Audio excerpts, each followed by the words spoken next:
Baik, Assalamualaikum warahmatullahi wabarakatuh.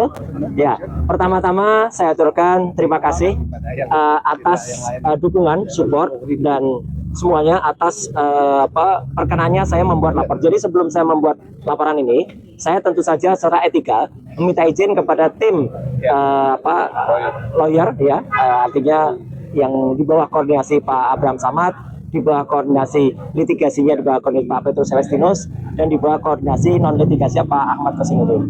Dan pada saat itu ditunjuk lawyer langsung yang mendampingi saya pada saat laporan kemarin, yaitu ada Bang Abdul Ghafur Sangaji, ada Bang Asam Khan, ada Bang Maidi, ada Bang Samsir Siregar, dan juga ada Samsir Dalil. Samsir Siregar. Dan juga saya terima kasih untuk pendukung yang selalu menyertai kita ya, ibu-ibu dari ARM, yang juga dari teman-teman semua, dari YouTuber juga, ada Michael di sini juga, yang ada kaitannya juga sih gitu dengan perkara ini. Jadi nanti saya sampaikan. Jadi intinya begini, ya, pada hari Senin kemarin saya datang ke SPKT, Sentra Pelayanan Kepolisian Terpadu, ya, untuk membuat atau membuka laporan polisi, dan sudah keluar STTLB-nya garis miring B garis miring 114 garis miring 1 garis miring 2026 garis miring SPKT Polda Metro Jaya, laporan saya, ya. Saya dengan mohon maaf harus saya tutup beberapa yang sifatnya krusial, bukan apa-apa karena saya menghormati privasi saja. Dan saya telah melaporkan 7 orang. 7 orang itu ada rincinya, tapi yang dalam laporan ini memang disebut dan kawan-kawan. Ya, tapi dan kawan-kawannya pihak penyidik sudah mendapatkan karena kami sudah menyerahkan laporan berupa detail intinya seperti ini, lengkap dengan ada penjelasan di dalamnya tentang orang-orangnya, tentang buktinya, screen capture-nya, link-nya, bahkan juga transkripnya sudah kita berikan semuanya. Petunjuk dan buktinya ada. Jadi kenapa kita melaporkan pasal 433 ayat 2 dan 434 ayat 1 di KUHP yang baru? Karena itu yang terkait langsung dengan peristiwa yang saya alami. Jadi ini merupakan satu spin yang luar biasa jahat ya, gitu. Karena penelitian yang kami lakukan bertiga awalnya dan didukung oleh teman-teman yang lain dari tim akademisi dan juga dari TPUA dan juga tim aktivis, adalah tentang dugaan ijazah palsu yang dimiliki oleh Presiden ke-7 Indonesia Joko Widodo, yang kesimpulannya adalah 99,9% palsu. Dan dengan enaknya para pendukung Joko Widodo itu kemudian membalik begitu saja, mengatakan ijazah saya palsu. Ada yang mengatakan ijazah S1 saya palsu, ada yang mengatakan ijazah S2 dan S3-nya juga palsu. Dan nanti saya akan tunjukkan kepada teman-teman semua, ya, kalau Jokowi itu dulu mau bersifat negarawan dan mau terbuka, tunjukkan saja ijazahnya, selesai. Orang bisa lihat, bisa menguji ijazah itu benar apa enggak. Mau tanyakan ke Universitas Gadjah Mada, mau tanyakan ke Universitas Negeri Jakarta, silahkan. Ya, nanti di bagian akhir saya tunjukkan. Tapi yang jelas, setelah lucu, semalam tepatnya dua malam sebelumnya, lawyer kami ya Pak Ghafur Sangaji memang sudah menyampaikan ya acara hari ini, dan pada saat itu juga sudah mulai ada yang kelihatan kayak cacing kepanasan, ya gitu, bingung dia, gelisah apa. Dan semalam ada yang lebih gelisah lagi. Semalam di salah satu TV ada yang sudah pakai baju tahanan, ada yang buka kaos dan kaos tahanan, calon kali ya, gitu. Dan maka pada hari ini mohon didengarkan baik-baik, ya gitu, tanpa kemudian bersifat mendahului pihak kepolisian. Nama-nama terlapor, inisialnya akan saya sebut. Ya, inisial yang pertama adalah A. Inisial yang kedua adalah B. Inisial yang ketiga adalah D. Inisial yang keempat adalah F. Inisial yang kelima adalah L. Inisial yang kelima adalah U. Dan inisial yang enam adalah U. Dan inisial yang ketujuh adalah V.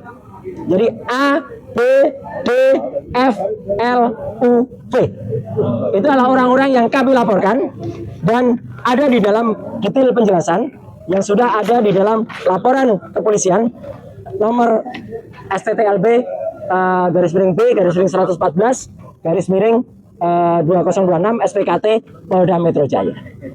Saya jelaskan lagi. Jadi memang ada 2 klaster. Klaster yang pertama, saya dituduh berijazah palsu.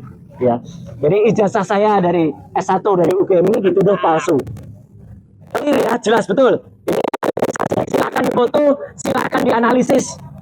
Ya, kalau ada orang ya silakan diuji luminance gradient. silakan diuji apapun. Kalau ini apa ijazah. Kemudian kejujuran ya. artinya butuh kejujuran. Kemudian ijazah S2 saya dari UGM juga ini. Silakan diuji. Silakan diuji juga. Ini saya magister kesehatan, makanya di belakang saya ada MKes-nya. Kalau tadi gelarnya di depan ada doktorandesnya. Dan saya S3. Kenapa saya perlu tulis S3? S3 inilah saya memutuskan untuk mengundurkan diri dari partai karena saya sekolah menempuh S3 ini. Dan alhamdulillah 4 tahun kemudian saya lulus dari Universitas Negeri Jakarta. Bisa diuji. Bisa diuji. Ya, clear ya. Nah, ya, jadi artinya 1, 2, 3, S1, S2, S3 ada semua, ya, ada semua dan silakan kalau ada, ya, silakan. Dan kalau ada yang kemudian melakukan itu, mari kita buktikan dia berarti apa? Karena dia sudah menuduh ijazahnya palsu, gitu ya. Kemudian bla bla bla. Yang kedua yang tadi sudah disebut, saya dituduh melakukan korupsi di partai, di proyek Hambalang, ya. Saya justru mengundurkan diri dari partai itu karena mau sekolah tadi. Ya. Dan salah sedikit dari orang di partai itu yang telah memperoleh 5% sebagai kader terbaik partai. Saya kader terbaik dari partai itu tahun 2016. Dan setelah itu saya justru 4 tahun berikutnya saya izin kepada ketua umum waktu itu untuk mengundurkan diri karena saya mau sekolah. Jadi saya memang hubungannya tidak buruk, saya hubungannya tetap baik. Dan justru karena hubungan baik itu, maka ketika saya dituduh kemudian melakukan korupsi di Hambalang, alhamdulillah justru nanti akan ada saksi yang sangat prinsipal yang mengetahui persis ketika kasus Hambalang itu beliau berada di KPK.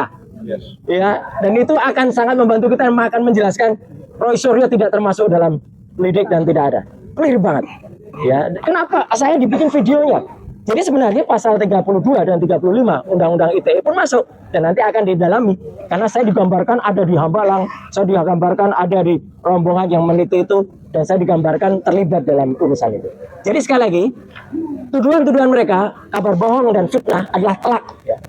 Dan itu masuk semua. Jadi makanya Polda Metro Jaya dengan cepat bisa menerbitkan LP karena mereka melihat tuduhan ijazah palsu adalah telak. Tuduhan saya terlibat korupsi Hambalang adalah telak, semuanya adalah fitnah dan kabar bohong. Jadi sekali lagi kepada 7 pelaku, ya, A, B, D, F, L, O, V, siap-siap saja untuk menerima panggilan dari Polda Metro Jaya. Tidak perlu seperti cacing kepanasan, sudah pakai kaos tahanan, ya, gitu. Dan kemudian sudah, nah, dan baburgo lagi, ya, gitu. Itu kan apa? Dan sekali lagi terima kasih untuk TAKA, ya, di bawah koordinasi Pak Abraham Samad, Pak Petrus Celeste dan Pak Ahmad Kosinuddin yang sudah mendampingi dan ibu-ibu semua juga ada lawyer ibu-ibu di sini yang memberikan kami saran.